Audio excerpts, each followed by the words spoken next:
అసలు పాడడానికి వెళ్ళినప్పుడు మీ ఎక్స్పీరియన్స్ ఏంటంటే? పాడటానికి పోయినప్పుడా సరే మనకు కొన్ని రెగ్యులర్గా నేను స్టూడియోస్ అవన్నీ కూడా మనకు ఫోక్ సాంగ్స్ అంటూ ఉంటే డివోషనల్ సాంగ్స్ అవి ఏదైనా కొంతమంది అట్లా ఉన్నది మనకు స్టూడియో ఎక్స్పీరియన్స్ అయితే అప్పటి నుంచి కూడా ఉంది. అటు ప్రోగ్రామ్స్ ఇటు స్టూడియోస్ ఇదంతా తిరుగుతూ ఉన్నాం, పాడుతున్నాము. అట్టనే రెగ్యులర్గా ఉన్నట్టే ఉన్నది. కాకపోతే కొంచెం పెద్ద మ్యూజిక్ డైరెక్టర్ కదా, కొంచెం భయం ఉంది. అమ్మో ఎంత ఇబ్బంది పెడతారో ఏమవుతుందో అని చెప్పేసి భయం ఉన్నది. ఇక లోపలికి పోయినాక ఆయన ఎంత కలిసిపోయినాడంటే ఆయన ఎంజాయ్ చేస్తూ పాడించాడు. కొంచెం జంగి గారు అని అంటాడు. ఇక్కడ డైరెక్టర్ సార్ అన్న శ్రీకాంత్ అన్న ఐదు శ్యామ వాళ్ళు అసలు భలే పాడించినారు ఆ పాట. ఏంటన్నా ఈ పాట మొత్తంలో మీకు బాగా నచ్చిన ఒక 2 లైన్లు చెప్పండి. పాడటం కన్నా ఆ మాట చదువుతున్నప్పుడే ఏం రాస్తాడు రా శ్యామన్న అన్న. నేను ఈ పాటలో ప్రతి పదం మీ గురించి తీసి పెట్టాను చూడండి ఎంత అసలు. నీ అయ్యా జాగీరా చల్ మావోడు చిండ్రా ఇక జర్తీయాలే జుంబలికే ఆయా షేర్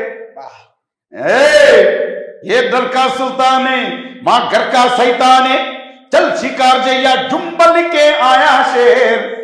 అరే పచ్చబొట్టు గాయం ఇది ఆయా షేర్, గుంజుకునే న్యాయం ఇది ఆయా షేర్, బూడిదలా గడ్డ ఇది ఆయా షేర్, మాతో రాయబడ్డ కథే ఇది ఆయా షేర్. ఏ జడలుర్రో జడలుర్రో హడలుర్రో ధడలుర్రో కొడుతర్రో తొడలుర్రో తీస్తర్రో తోలుర్రో సవారీకి దొరుకు బిడ్డ శివాలే సై బిడ్డ, పేగులు తీసి మెడల చేసి ఆడుతాం బిడ్డ ఆడుతాం బిడ్డ. అయి ఆ వర్డింగ్స్లో ఆ ట్యూన్లో అట్లా ఉంది. ఏం పదాలు పడ్డాయి మామూలుగా కాదు జరిగేది, ఒక్కొక్కటి ఒక్కొక్క రకంగానే. ఆడ ఈడ ఏడదూడు బిడ్డ వణికే పుట్టాలింక పడితేనే నా నీడ, బొంద పెడుత మాలిక్నైన గూడా వాడి సావు రాసుకొచ్చిన దేవుని కాడా. చల్ ఉడుకుతుంది సారబట్టిలో మా కంట తడే జుంబలికే ఆయా ఆయా షేర్. ఇక రాలుతది బొట్టు బొట్టులో నీ పంచతడే జుంబలికే ఆయా ఆయా షేర్.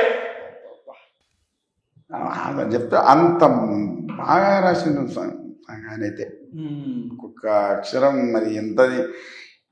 ఈ పాట పుట్టేనికే ఆయన ఎన్ని పురిటి నొప్పులు పడ్డాడు.